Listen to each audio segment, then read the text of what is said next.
الحمد لله رب العالمين والعاقبة للمتقين ولا عدوان إلا على الظالمين وأشهد أن لا إله إلا الله وحده لا شريك له ولي الصالحين وأشهد أن محمدا عبده ورسوله وصفيه من خلقه وخليله سيد الأولين والآخرين اللهم صل عليه وعلى آله وصحبه ومن اتبعهم بإحسان إلى يوم الدين أما بعد.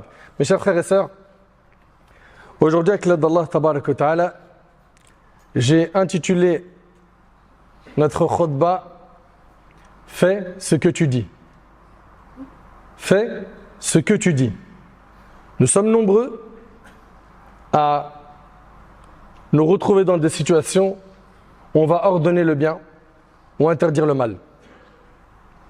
Et ça fait partie des devoirs de notre ummah d'ordonner le bien et d'interdire le mal. Et tant qu'il y aura sur la surface de la terre des gens qui ordonnent le bien et interdisent le mal, Allah Tabarak wa Ta'ala ne fera pas descendre son châtiment sur toute la Ummah. Dans le cas contraire, dans notre religion, nous avons que si toute la Ummah abandonne cette responsabilité d'ordonner le bien et interdire le mal, Allah frappera de son châtiment les pieux et les moins pieux.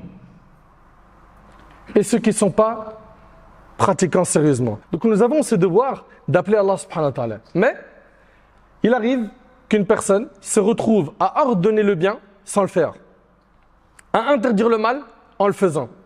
Et c'est justement ce fléau que l'on va traiter bi'idhnillahi tabarak wa ta'ala aujourd'hui.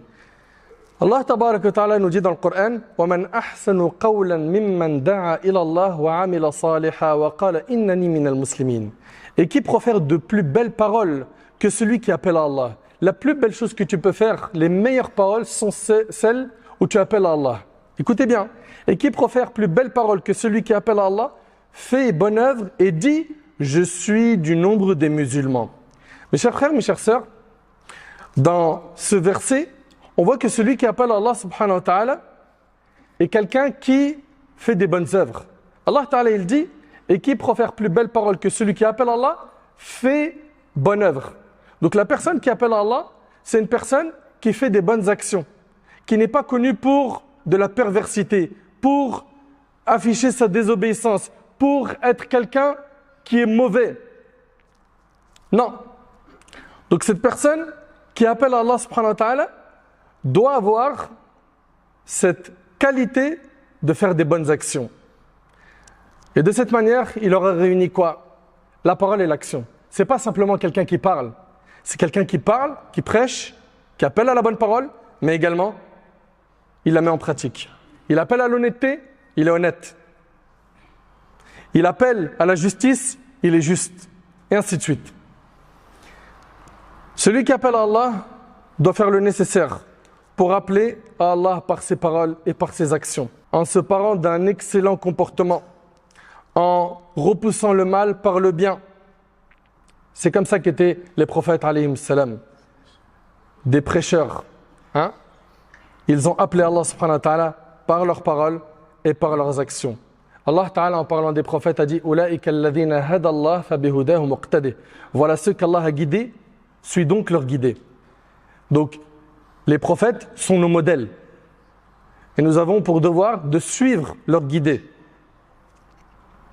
Et les prophètes alayhim salam, ils mettaient en pratique ce à quoi ils appelaient.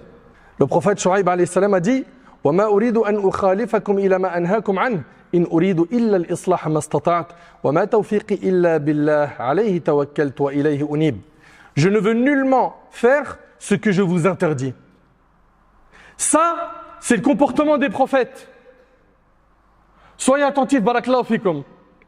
Je ne veux nullement faire ce que je vous interdis. Je ne veux que la réforme autant que je le puis. Et ma réussite ne dépend que d'Allah. En lui, je place ma confiance et c'est vers lui que je reviens repentant.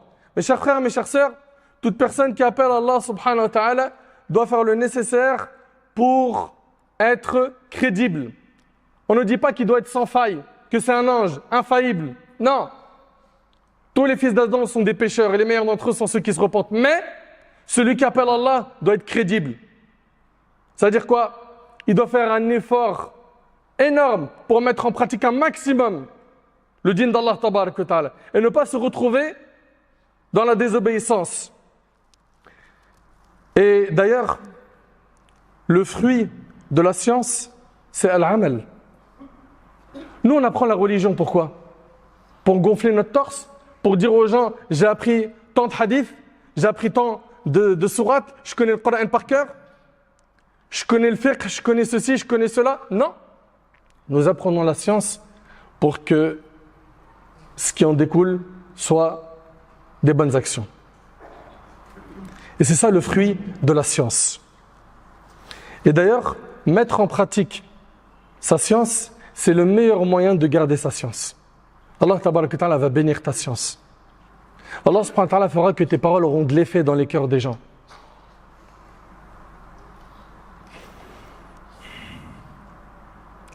Mettre en pratique le dîn d'Allah, c'est le meilleur moyen de trouver le soutien d'Allah.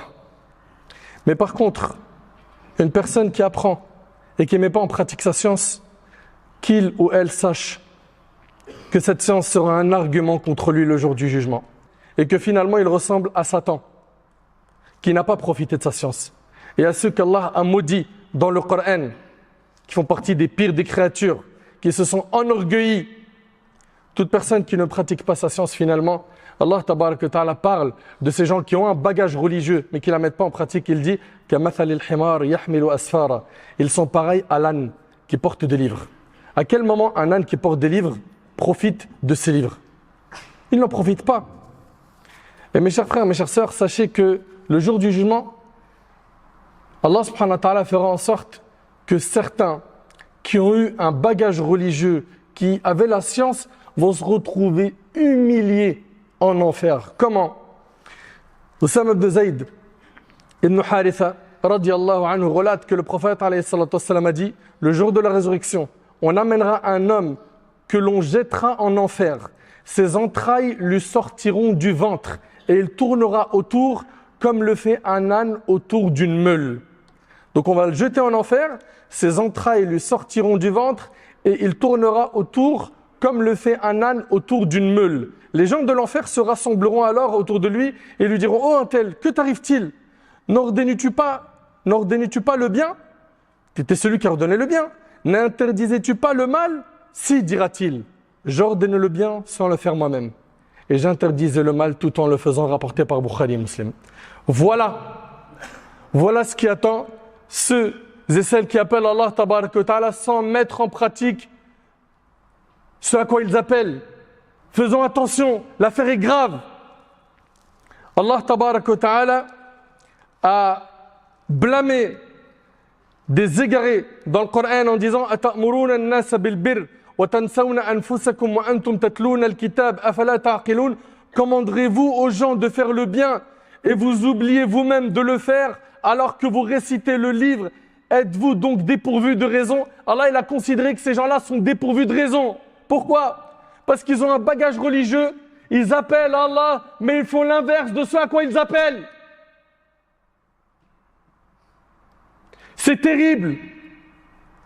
Est-ce que vous réalisez qu'à la fin, ces personnes-là qui ont sacrifié des années dans la science, à s'asseoir auprès des savants, à étudier des livres, à les mémoriser, à délaisser le confort, à abandonner leur famille pour aller vivre à l'étranger et étudier auprès des gens de science, à la fin, ils se retrouvent humiliés en enfer. Par Allah, c'est terrible. Et Allah tabaraka wa ta'ala a dit: Ya ayyuhalladhina amanu, lima taquluna ma la taf'alun, kabura maqtan 'inda Allahi an taqulu ma la taf'alun. Ô vous qui avez cru, pourquoi dites-vous ce que vous ne faites pas? C'est une grande abomination auprès d'Allah que de dire ce que vous ne faites pas. Et Allah tabaraka wa ta'ala, en parlant du prophète Shu'aib alayhi salam, il nous relate qu'il a dit: وَمَا أُرِيدُ أَنْ أُخَالِفَكُمْ إِلَى مَا أَنْهَاكُمْ عَنْهُ. Je ne veux nullement faire ce que je vous interdis. Mes chers frères, mes chères sœurs, sachez que les gens qui écoutent ceux qui appellent à Allah ne profitent des paroles des prêcheurs que lorsqu'ils les voient en accord avec quoi? Avec ce qu'ils disent dans leur mise en pratique. Mais si une personne appelle à Allah subhanahu wa ta'ala, il fait l'inverse de ce à quoi il appelle, il ne touche pas les cœurs, il n'atteint pas son objectif.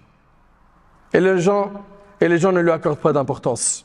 Mes chers frères, mes chères sœurs, toute personne qui appelle Allah subhanahu wa ta'ala, elle doit comprendre qu'elle est prise pour modèle par les gens. et qu'elle doit donc faire le nécessaire pour se réformer comme il le faut afin que la transmission de son savoir se fasse et ait un impact auprès des gens par la grâce d'Allah tabarak wa ta'ala. Les gens, quand ils vont voir ce cheikh, ce prêcheur, cette sœur qui appelle Allah crédible dans sa da'wa, dans la transmission du message d'Allah, ils auront beaucoup plus de facilité à accepter le rappel qu'en voyant quelqu'un qui fait l'inverse de ce à quoi il appelle. Notre Seigneur Azza wa Jal, il nous a demandé de suivre le meilleur des modèles. Lorsque l'on médite dans le Coran, on voit qu'Allah tabarak wa ta'ala nous a demandé de suivre le meilleur des hommes, qui est le modèle pour l'humanité, qui a mis en pratique tout ce qu'il a dit. Comme Aïcha radhiyallahu anha, elle a dit, son comportement était celui du Coran. Allah ta'ala, il dit, لَقَدْ كَانَ لَكُمْ فِي رَسُولِ اللَّهِ أُسْوَةٌ حَسَنَةٌ. En effet, vous avez dans le messager d'Allah un excellent modèle à suivre. Allah ta'ala, il dit, قُلْ إِن كُنْتُمْ تُحِبُّونَ اللَّهَ فَاتَّبِعُونِ يُحْبِبْكُمُ اللَّهُ وَيَغْفِرْ لَكُمْ ذُنُوبَكُمْ وَاللَّهُ غَفُورٌ رَحِيمٌ. Dis, si vous aimez vraiment Allah, suivez-moi. Allah vous aimera alors et vous pardonnera vos péchés. Allah est pardonneur et miséricordieux. Allah Ta'ala il dit وَمَا أَتَاكُمُ الرَّسُولُ فَخُذُوهُ وَمَا نَهَاكُمْ عَنْهُ فَانْتَهُوا وَاتَّقُوا اللَّهَ إِنَّ اللَّهَ شَدِيدُ الْعِقَابِ. Prenez ce que le messager vous donne et ce qu'il vous interdit, abstenez-vous-en et craignez Allah car Allah est dur en châtiment. Allah Ta'ala il dit فَلْيَحْذَرِ الَّذِينَ يُخَالِفُونَ عَنْ أَمْرِهِ أَنْ تُصِيبَهُمْ فِتْنَةٌ أَوْ يُصِيبَهُمْ عَذَابٌ أَلِيمٌ. Que ceux donc qui s'opposent à son commandement, au commandement du prophète prennent garde qu'une épreuve ne les atteigne ou que ne les atteigne un châtiment douloureux. Et notre prophète a enseigné de manière pratique aux compagnons en faisant la chose devant eux. Il disait comme cela est rapporté par Bukhari et Muslim, celui qui accomplit ses ablutions comme je viens de le faire.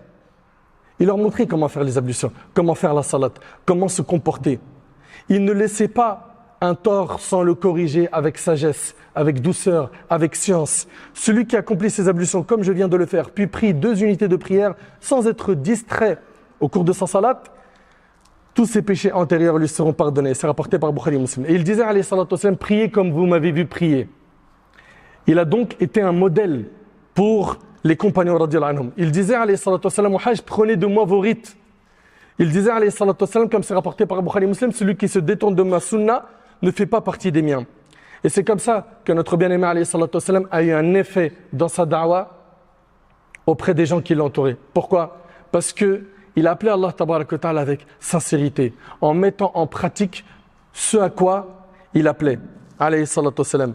Les compagnons l'ont vu pratiquer le din comme Allah lui avait demandé dans ses adorations, dans son comportement, dans sa da'wa, dans chaque fait et geste, dans chaque petites choses et grandes choses. Et c'est comme ça qu'il a été alayhi salatu wassalam. Et les compagnons à leur tour ont mis en pratique le din d'Allah subhanahu wa ta'ala et l'ont propagé.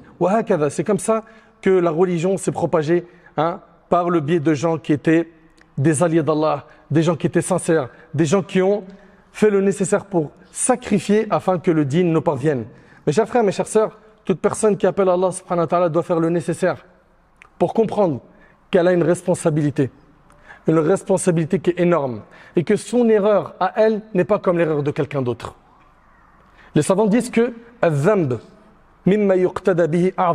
le péché qui a été fait par quelqu'un qui est pris pour modèle est amplifié. Il est plus grave auprès d'Allah subhanahu wa ta'ala.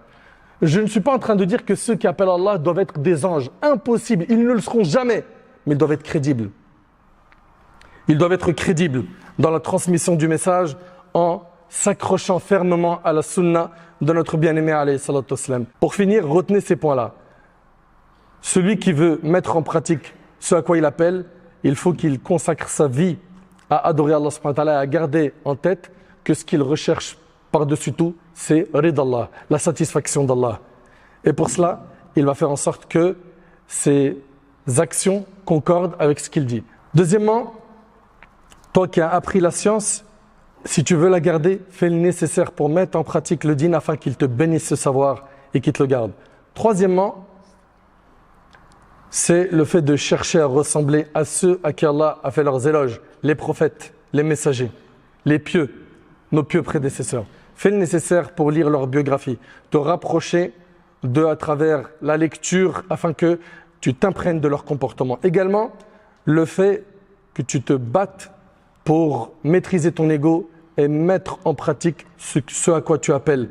De cette manière, tu feras partie des guides de la Ummah, des pieux qui auront la récompense d'avoir appelé au bien, et la récompense de tous ceux qui les auront suivis. Également, c'est en pratiquant le dîn d'Allah tabarak wa ta'ala qu'on est préservé des fitan, des épreuves de la vie. Et qu'est-ce qu'elles sont nombreuses. Mes chers frères, mes chères sœurs, ce sujet-là, il me tient beaucoup à cœur.